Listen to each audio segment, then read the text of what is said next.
एक बार चीन के हिस्से में बहुत बड़ा मठ था जहाँ पर लगभग 500 से ज़्यादा भिक्षु रहते थे। वह सभी अपने गुरु के मार्गदर्शन में खुद को जानने का अभ्यास कर रहे थे।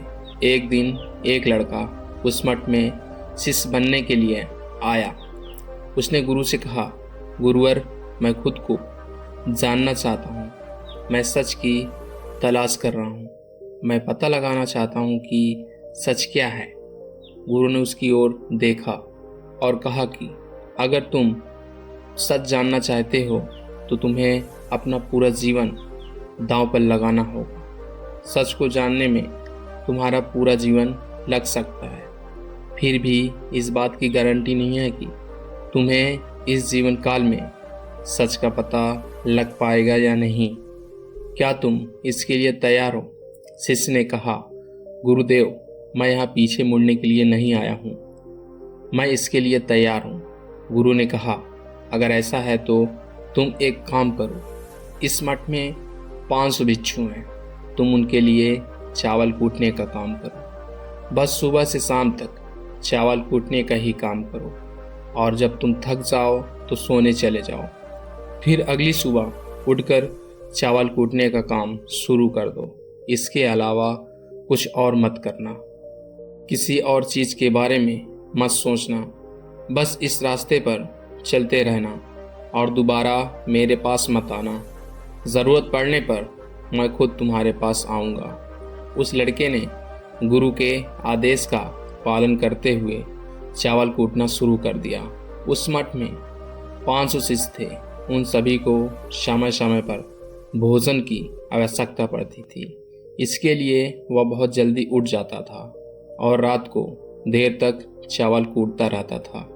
जब वह थक जाता तो उसी कमरे में सो जाता था जहाँ पर वह चावल कूटता था। वह किसी से बात नहीं करता था और ना ही कोई उससे बात करने के लिए उसके पास आता था।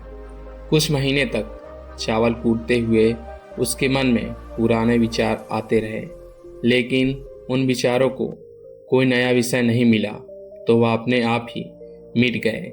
धीरे धीरे उसके मन में विचार कम होने लगे। कुछ सालों के बाद वह अपना नाम तक भूल गया। वह हमेशा चुप रहता और विचारहीन अवस्था में बस चावल कूटता रहता। उसने ना तो कभी ध्यान किया था और ना ही कभी शास्त्र पढ़ा था। मठ के बाकी शिष्य उसे मूर्ख समझते थे। ऐसा करते हुए 12 वर्ष बीत चुके थे। एक दिन गुरु ने घोषणा की, अब मेरा आखिरी समय आ रहा है और मुझे अपना उत्तराधिकारी चुनना है जो मेरे बाद मठ का मुखिया होगा। इसलिए मेरा कोई भी शिष्य है जिसे लगता है कि वह आत्मनिर्भर हो गया है और उसने खुद को जान लिया है, तो वह रात को मेरे दरवाजे के पास आकर इस दीवार पर कुछ पंक्तियाँ लिखे जिसमें उसकी ज़िंदगी का सारा अनुभव समाया हो।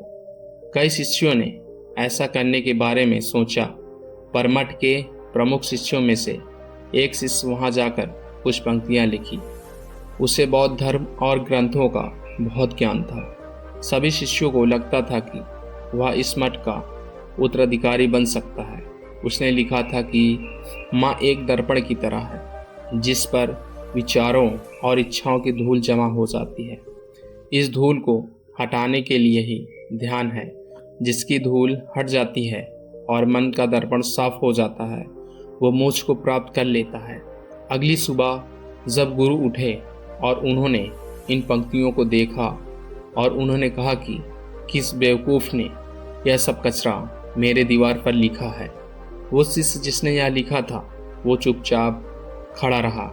हालांकि उसने जो पंक्तियाँ लिखी थी वो ज्ञान से भरी थी, लेकिन यह सब किताबी ज्ञान था।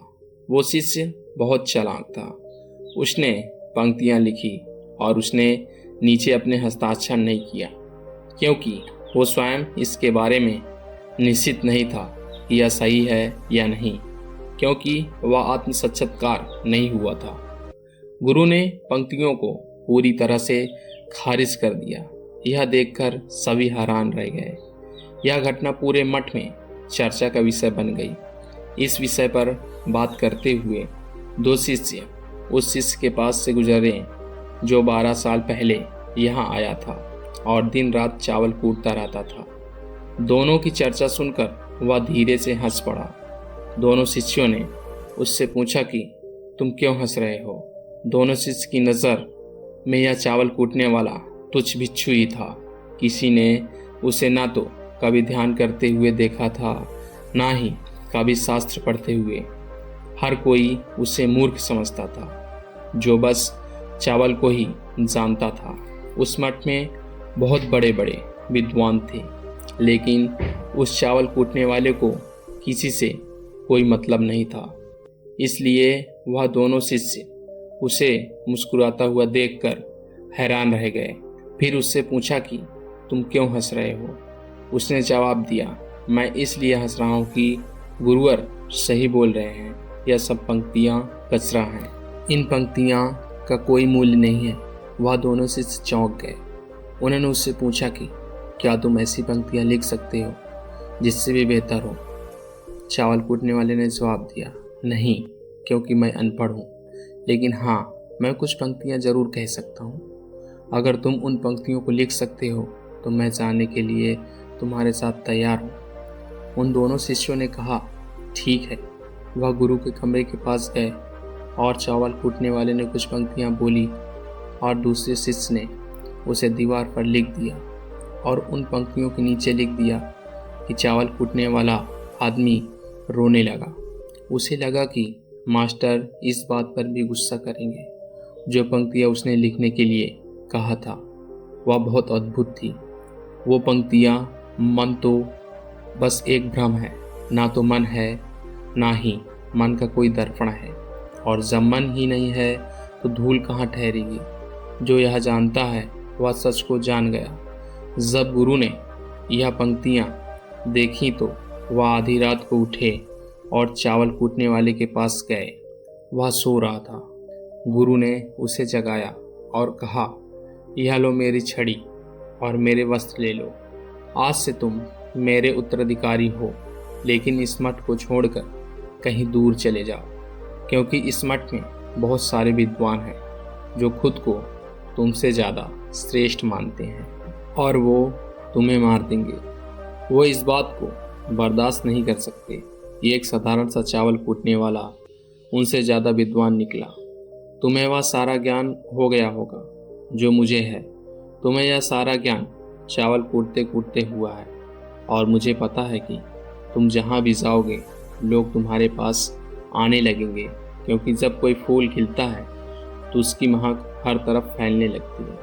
उसने अपने गुरु के पैर छुए और रात को ही वहाँ से चला गया। दोस्तों, अगर हम अपनी ज़िंदगी में देखें तो पाएंगे कि बहुत से लोग सोचते हैं कि ध्यान केवल एक ही जगह बैठकर आंखें बंद करके ही किया जा सकता है, लेकिन हकीकत में ऐसा नहीं है।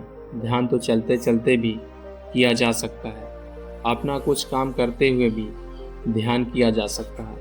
असल में ध्यान का मतलब यह है कि आप जो भी काम कर रहे हैं उसे अपनी ईमानदारी से करें कि आपको आपके शरीर का ख्याल भी न रहे। बिल्कुल उस चावल कूटने वाले की तरह जो चावल कूटने में इतना मग्न हो गया कि उसको खुद का कोई ख्याल ही नहीं रहा। उसने चावल कूटते हुए ही आत्म साक्षात्कार प्राप्त कर लिया। हर समय वर्तमान में रहना और कुछ नहीं सोचना। मन तब तक ही है जब तक विचार है। जब विचार ही नहीं रहेंगे तो मन भी गायब हो जाएगा। जब मन ही नहीं रहेगा तभी तुम अपने आप को अच्छे से जान पाओगे। असल में हमें अपने वास्तविक रूप को जानने के लिए कोई अन्य साधना करने की आवश्यकता नहीं है। हम जो भी कर रहे हैं बस उसमें हमें पूरी तरह से खो जाने की ज़रूरत है। अपने काम में इस कदर से लीन हो जाओ कि आपका काम भी ध्यान बन जाए। धन्यवाद दोस्तों। नमो बुद्धाय।